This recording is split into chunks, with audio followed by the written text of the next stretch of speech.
Hey guys, welcome to back YouTube my channel advance degree. ये BSc second year third semester zoology का topic है। Unit 6 का topic है size exclusion chromatography, जिसे gel filtration भी बोला जाता है। ये आपकी यूनिट का काफ़ी इंपॉर्टेंट टॉपिक है और इससे अलग यूनिट का एक ही टॉपिक बचा है। ये यूनिट 6 आपकी कंप्लीट हो जाएगी। अगले वीडियो में कोई अगली यूनिट स्टार्ट करवा देंगे। तो मैंने इसकी प्लेलिस्ट बना दी है, आप सीक्वेंस वाइज टॉपिक वाइज पढ़ते रहिएगा। तो चलिए वीडियो को स्टार्ट करने से पहले अगर आप हमारे नए व्यूवर्स हैं तो हमें कमेंट कीजिएगा। अगर आपको कोई नया टॉपिक पढ़ना है तो उसके लिए भी कमेंट कीजिएगा। कुछ व्यूवर्स का बहुत टाइम से कमेंट आ रहा है कि नवंबर में हमारे इंटरनल एग्ज़ाम है, तो आप मुझे एक बार इंटरनल एग्ज़ाम में कौन कौन सी यूनिट आएगी वो मैसेज कर दीजिएगा, कमेंट में बॉक्स में डाल दीजिएगा, मुझे पता चल जाएगा तो मैं आपकी वही यूनिट कंप्लीट करा दूँगी। फिर उसके बाद में बची हुई यूनिट कंप्लीट करा दूँगी। तो देखिए आज का जो टॉपिक है साइज एक्सक्लूजन, नाम से ही पता चल रहा है साइज यानी कि साइज के बेसिस पर इसमें सेपरेट किया जाता है और जेल फिल्ट्रेशन का भी से टॉपिक कह सकते हैं। तो देखिए ये क्या है, यहाँ पर साइज के हिसाब से वर्क किया जाता है। मैंने पहले ही बता दिया था क्या किया जाता है। यहाँ पर साइज के हिसाब से वर्क किया जाता है। हमारे पास एक मिक्सचर है और बहुत सारे अलग अलग टाइप के मॉलिक्यूल, साइज के मॉलिक्यूल है। तो देखिए अब मैं आपको थोड़ा इसका डायग्राम समझा दूँ ताकि आपको आसानी से समझ में आ जाए। तो देखिए हमारा एम क्या है, हमारा एम है आपको समझाना। तो देखिए ये क्या है टॉपिक आपका, साइज एक्सक्लूजन क्रोमेटोग्राफी है। देखिए ये मैं आपको रफली समझा रही हूँ, फिर आपको मिल जाएगा। ये कुछ बीड्स हैं, ये कुछ अलग अलग टाइप के इसमें पार्टिकल है। ये स्मॉल साइज के, ये बिग या लार्ज साइज के पार्टिकल है। ये क्या है, ये कॉलम है। यहाँ पर एक बीकर है जिसमें ये कॉलम निकले हुए मिलेंगे। तो देखिए इसमें क्या है, ये साइज के हिसाब से वर्क करते हैं। ये इसका डायग्राम है छोटा सा, आपको फेयरली भी मिल जाएगा जब आपको नोट्स दिखाए जाएंगे। तो देखिए इसमें क्या है, इसमें साइज के हिसाब से वर्क किया जाता है। साइज के हिसाब से कैसे, इसमें 3 टाइप के साइज के मिक्सचर, कोई भी मिक्सचर है उसमें 3 टाइप का मॉलिक्यूल है, लार्ज स्मॉल बीड्स है इसमें। तो देखिए यहाँ पर साइज के हिसाब से वर्क किया जाता है, यानी कैरी किया जाता है। हमारे पास एक मिक्सचर है, उसमें बहुत सारे अलग अलग टाइप के मॉलिक्यूल है। देखिए यहाँ पर आपको दिखाई दे रहे होंगे क्या है, इसमें मॉलिक्यूल है। इन मॉलिक्यूल को अलग अलग करना, यानी कि इन्हें सेपरेट कैसे किया जाता है, अलग अलग कैसे किया जाता है, इसके लिए हम जेल एक्सक्लूजन क्रोमेटोग्राफी का यूज़ करते हैं। अगर आपसे कोई पूछ ले कि जेल एक्सक्लूजन या साइज एक्सक्लूजन क्रोमेटोग्राफी का क्यों यूज़ किया जाता है, इसका जो यूज़ किया जाता है, इसका यूज़ किया जाता है किसी भी मिक्सचर में से अलग अलग साइज के मॉलिक्यूल को अलग करने के लिए साइज एक्सक्लूजन क्रोमेटोग्राफी का यूज़ किया जाता है। ये इसकी एक सिंपल डेफिनेशन है जो कि आपको याद कर लेनी चाहिए अगर कोई भी आपसे पूछे। तो क्या करते हैं, इसमें जेल एक्सक्लूजन क्रोमेटोग्राफी का यूज़ करेंगे या जेल फिल्ट्रेशन क्रोमेटोग्राफी का यूज़ करेंगे। इसमें साइज शेप के हिसाब से चीज़ों को अलग किया जाता है। तो क्या किया जाता है, शेप और साइज के बेसिस पर चीज़ों को अलग किया जाता है। मैं आपको इसके लिखे हुए नोट्स भी दिखाऊंगी, पहले आप डायग्राम से समझ लीजिएगा। तो क्या किया जाता है, इसमें शेप और साइज के हिसाब से चीज़ों को अलग किया जाता है। हमें इसमें एक कॉलम चाहिए। देखिए ये कोई भी कॉलम है, उस कॉलम में हम बहुत सारे बीड्स भरेंगे। तो ये क्या है, यहाँ पर आपको दिखाई दे रहा है बीड्स है। यह बीड्स किसके बने होते हैं, ये एग्रोस जेल के बने होते हैं या पॉली एथिलीमाइड के बने होते हैं। इन बीड्स में पोर्स पाए जाते हैं। तो देखिए ये इस तरीके से कुछ बीड्स होंगे, इनमें क्या पाए जाएंगे, यहाँ पर पोर्स पाए जाएंगे, यानी कि छेद इसमें पाए जाएंगे, सुराग भी कह सकते हैं। इस कॉलम में ऊपर से अपना हम मिक्सचर डालेंगे। ये कोई भी कॉलम है, इसमें क्या करेंगे, इसमें ऊपर से हम अपना मिक्सचर डालेंगे, फिर हम सोलवेंट को डालेंगे। पहले मिक्सचर डाल लिया, फिर हम इसमें क्या डालेंगे, फिर हम इसमें सोलवेंट को डालेंगे। यह इसलिए डालते हैं ताकि हमारा जो मिक्सचर है वो नीचे की ओर लेकर या नीचे की ओर धकेलेगा। तो मैंने आपको मोबाइल फेज और स्टेशनरी फेज बताया था। जो मोबाइल फेज देखे, दोबारा बता दूं, मोबाइल फेज, स्टेशनरी फेज जो मोबाइल फेज होता है वो मूवमेंट करता है, वो अनस्टेबल होता है, और जो स्टेशनरी फेज होता है वो स्टेबल होता है, यानी कि वो मूवमेंट नहीं करता।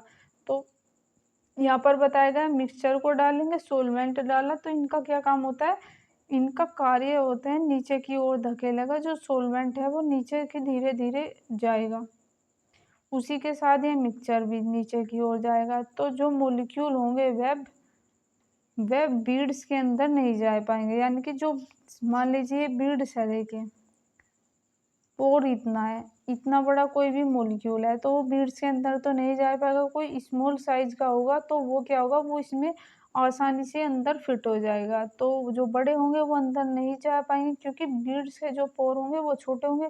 मैंने यहाँ पर आपको बताया था जो बीड्स के जो पोर है वो छोटे हैं, लेकिन ये बड़े हैं। जो मिक्सचर के जो मोलिक्यूल है वे बड़े हैं तो वे बीड्स में नहीं जा पाएंगे, जो छोटे होंगे वो आसानी से पहुंच जाएंगे, इसी कारण वे अंदर नहीं जा पाएंगे। तो जो बड़े मोलिक्यूल होते हैं वो साइड साइड में होकर, मान लीजिए बड़े मोलिक्यूल है, ये बीड्स है, तो ये क्या होंगे, वो साइड साइड में होकर नीचे की ओर आ जाएंगे, और जो बड़े मोलिक्यूल होंगे वो नीचे की ओर चले जाएंगे, और जो छोटे मोलिक्यूल होंगे वो बीड्स के अंदर प्रवेश कर जाएंगे, यानी कि इसमें एंटर हो जाएंगे। तो जो बड़े मोलिक्यूल हो गए वो साइड में नीचे की ओर निकल जाएंगे और बीड्स के अंदर एंटर नहीं कर सकेंगे। तो सबसे पहले हम लार्ज मोलिक्यूल मिलेंगे, तो इसमें क्या मिलेंगे, सबसे पहले हमें लार्ज मोलिक्यूल मिलेंगे, क्योंकि स्मॉल मोलिक्यूल इसमें अंदर फिट हो जा रहे हैं बीड्स में। तो लार्ज मोलिक्यूल मिलेंगे, इसका साइज बड़ा है, और ये जो छोटे मोलिक्यूल्स हैं वह बीड्स के अंदर अटक चुके होंगे, वह धीरे धीरे बीड से बाहर आएंगे, यानी कि पहले इसमें एंटर करेंगे, देखिए इसमें एंटर करेंगे बीड्स में, फिर वे धीरे धीरे बाहर आएंगे और टेस्ट ट्यूब में नीचे की ओर निकल जाएंगे। बीड्स में कितना वॉल्यूम ले रहा है, यानी कि जो बीड्स है वो कितना वॉल्यूम ले रहा है, ये भी हम इसमें चेक करेंगे। अब देखिए आपको समझ आ गया होगा कि सबसे पहले इसमें क्या मिलेंगे, सबसे पहले हम इसमें लार्ज जो मोलिक्यूल हो गए वो हमें प्राप्त होंगे, उसके बाद में जो बीड्स में होंगे वो धीरे धीरे नीचे की ओर आएंगे। तो अब मैं आपको इसके डेफिनेशन दिखा देती हूँ, उसके बाद आपका ये टॉपिक कंप्लीट हो जाएगा। अगला जो टॉपिक होगा HPLC, यानी कि high performance liquid chromatography topic होगा, जो कि आपका लास्ट इस यूनिट का टॉपिक होगा, और इसके बाद अगली यूनिट हम स्टार्ट करेंगे। तो क्या होगा, अब इसके थोड़ा आपको डायग्राम और इसकी थ्योरी आपको दिखा देते हैं, जिसके सहायता से आपका टॉपिक पूरा क्लियर हो जाए। तो देखिए क्या है, यहाँ पर साइज के हिसाब से वर्क किया जाता है। हमारे पास जो मिक्सचर है उसमें बहुत सारे टाइप के मोलिक्यूल है, साइज के मोलिक्यूल है, इन मोलिक्यूल से अलग अलग करना होता है। तो जो अलग अलग साइज के मोलिक्यूल हैं उन्हें ही अलग करना होता है। इसके लिए जेल एक्सक्लूजन क्रोमेटोग्राफी का यूज़ करते हैं, जेल फिल्ट्रेशन क्रोमेटोग्राफी भी कहते हैं।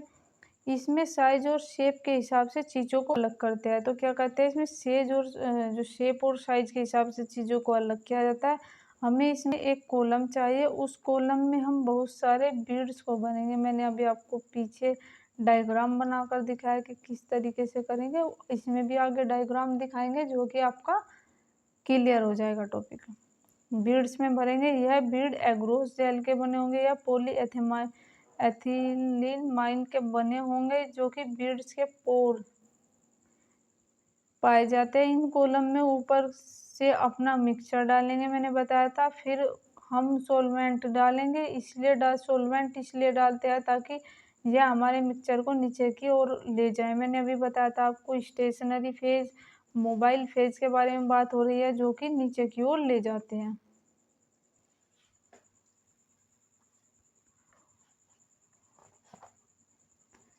उसके बाद में मिक्सचर नीचे की ओर ले जाते हैं, यह धीरे धीरे नीचे की ओर खेलेगा, सोलवेंट नीचे चला जाएगा, उसी के साथ ही मिक्सचर को भी नीचे ले जाएगा। तो जो बड़े मोलिक्यूल होंगे वो बीड्स के अंदर नहीं जा पाएंगे, क्योंकि बीड्स के पोर बहुत छोटे होते हैं, इसी कारण वह अंदर नहीं जा पाएंगे, और बड़े मोलिक्यूल साइड में चलकर नीचे की ओर निकल जाएंगे और बीड्स के अंदर एंटर नहीं कर सकेंगे। तो सबसे पहले लार्ज मोलिक्यूल मिलेगा नीचे की ओर, कि इनका साइज क्योंकि बड़ा होता है, और छोटे मोलिक्यूल लास्ट में नीचे की ओर निकलेंगे। मैंने आपको पीछे बताया था, अब मैं इसका डायग्राम दिखाती हूँ।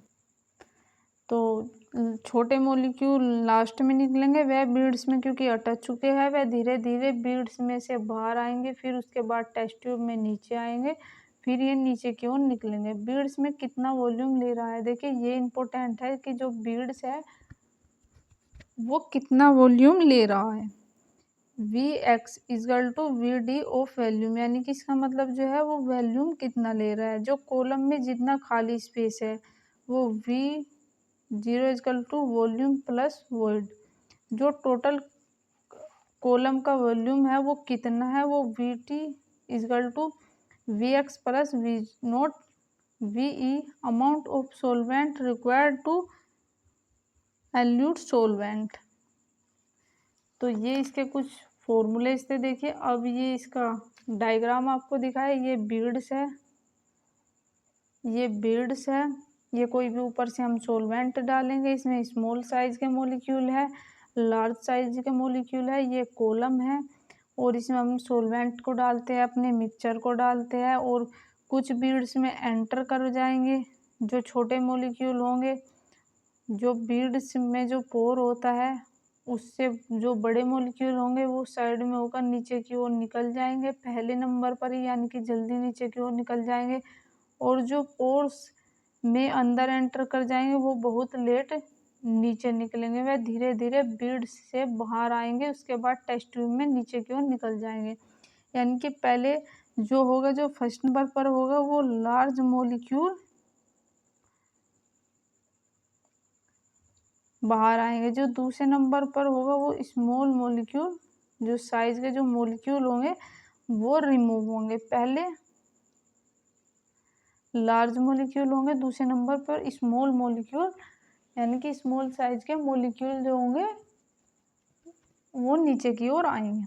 तो गाइज ये था हमारा आज का वीडियो। मिलते हैं किसी नए टॉपिक के साथ में। जब तक के लिए आप हमें लाइक कीजिए, सब्सक्राइब कीजिए और शेयर कीजिए, और कमेंट करके बताइए वीडियो कैसा बना है। अगली वीडियो में हाई परफॉर्मेंस लिक्विड क्रोमेटोग्राफी पढ़ाएंगे, जिसे शॉर्ट में HPLC भी कहते हैं। ये टॉपिक पढ़ाएंगे, इसके बाद आपकी यूनिट कंप्लीट हो जाएगी।